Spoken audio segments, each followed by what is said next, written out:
Why is international litigation for state IHL violations so lengthy?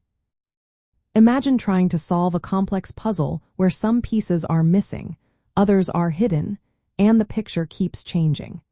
That's what international courts face when they handle cases of violations of international humanitarian law by states.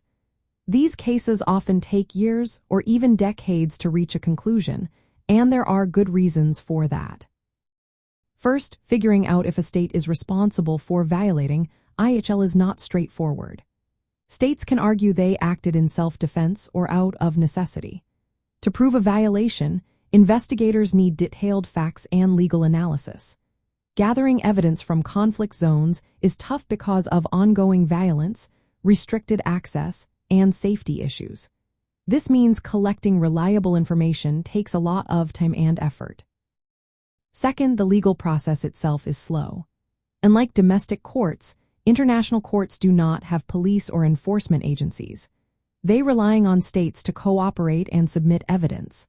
Sometimes, states are hesitant or refuse to cooperate because they see the case as a threat to their sovereignty or security. International courts also have limited resources and must handle many complex cases at once, which adds to the delays. Third, politics often influence how quickly cases move forward. Countries involved in conflicts may resist or delay legal proceedings to protect their reputation or avoid repercussions. Diplomatic negotiations and political pressures can slow down the process. When non-state actors are involved, it becomes even harder to assign responsibility and gather evidence. Fourth, armed conflicts are chaotic by nature. Civil wars, insurgencies, and other violent situations make it difficult to find clear facts. Witnesses may be unavailable, evidence can be destroyed, and the situation on the ground is constantly changing. This makes fact-finding a slow and delicate task. Ensuring fairness for those accused also adds time, as trials must follow strict legal procedures. Finally, holding a state accountable is different from prosecuting individuals.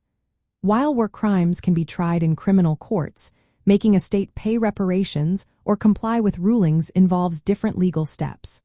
Sometimes, states prefer to handle violations internally through disciplinary measures, which can delay or avoid international litigation altogether. All these factors combine to make international litigation for state IHL violations a lengthy process.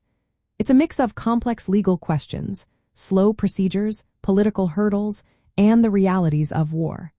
While justice is important, these challenges mean that achieving it can take a very long time.